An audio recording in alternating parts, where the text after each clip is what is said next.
Lahat ng ito, gusto kong gawin mo. Dahil alam kong ito ang nasa puso mo. Oo, sige. Papalitan na natin lahat. Ano mo doon? Yan, islan.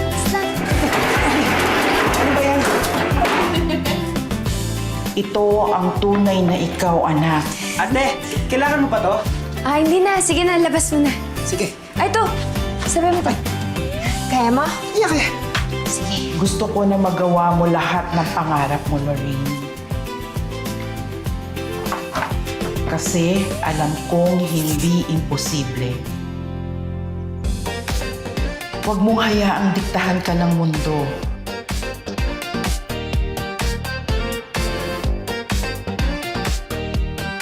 O harangan ka ng kahit sino. Kasi anak, ikaw ang pinakamatapang na taong kilala ko. Diba, lagi mong sinasabi noon na you will go out and conquer the world? Naniniwala ako sa'yo noon at naniniwala pa rin ako sa'yo ngayon.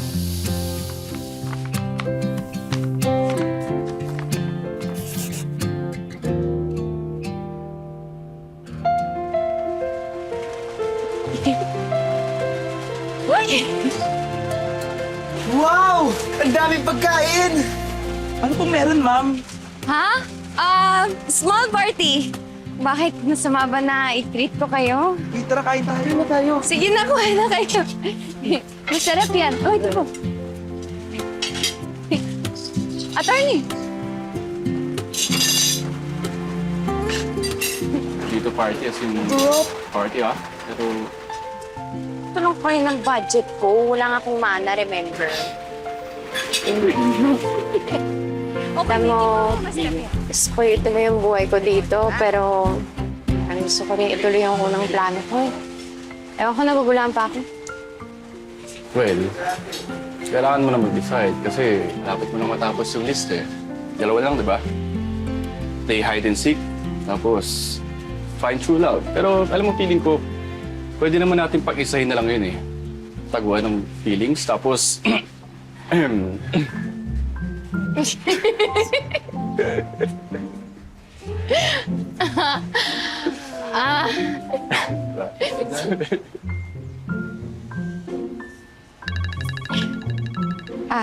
Sorry.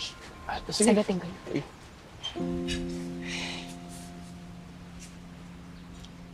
Oh, Jane. Nangyari na sa'yo, te. Akala ko 1 week ka lang dyan. Inabot ka na ng 2 months. Natuloy ka pa ba? May nangyari kasi wala akong nakuhang mana. What? Eh, paano yan? Bibigay mo na slot mo sa iba? Hindi, teka, sandali.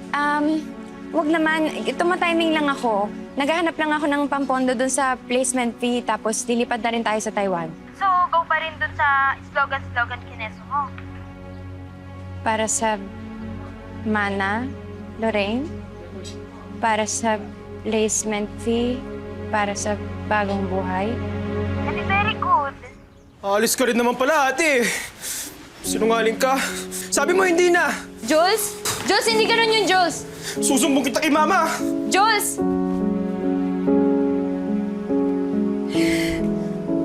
Wala po sa kwarto, ma'am eh. Wala din po sa garden, ma'am. wala din daw nakakita sa labas eh. Sa mga CCTV naman, puro di pala gumagana. Ito, display.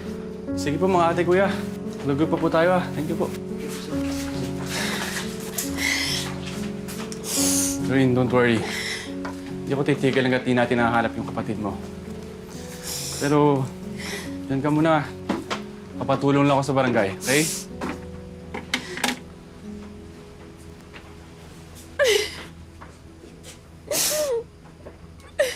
Ayoko na. Ayoko na. Hindi ko na kaya. Hanggang dito, failure pa rin ako. Mama, sa sobrang failure ko, pati yung mga tao sa paligid ko nadadamay.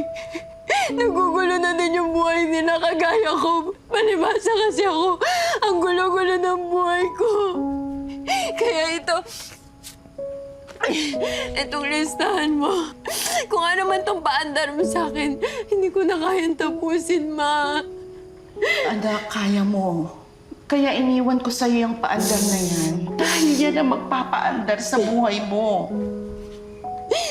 Hindi ko kaya, Ma. Hindi ko kayang gawin na wala ka. Lalo na ngayon, wala ka na talaga sa amin. Anak, tingnan mo ang sarili mo. Ikumpara mo ang sarili mo nung unang dumating ka dito. Ang layo-layo na, anak. Bumalik na yung dating ikaw na nangangarap na matutupad ang lahat ng mga pangarap niya. Para saan ba lahat yun, Ma, kung wala ka naman dito? Anak, natatandaan mo pa ba kung papaano napunta sa atin si Baby Julius? Di ba, nung maliit ka pa, gusto mong magkaroon ng baby brother. Kasi tayong dalawa na lang. Tawang-tawa ako sa iyo nun, anak. Kasi paano ka magkakaroon ng baby brother? Eh, patay na ang papa mo. Ang kulit-kulit mo. Sunod ka ng sunod sa akin. Ayan, nandyan na si Baby Julius. Tuwang-tuwa ka nun, anak. Mahalin mo si Julius. Gaya ng pagmamahal mo nung una mo siyang nakita. Pag nagmahalan kayo, parang nandito na rin ako. Kasama niyo. Mama.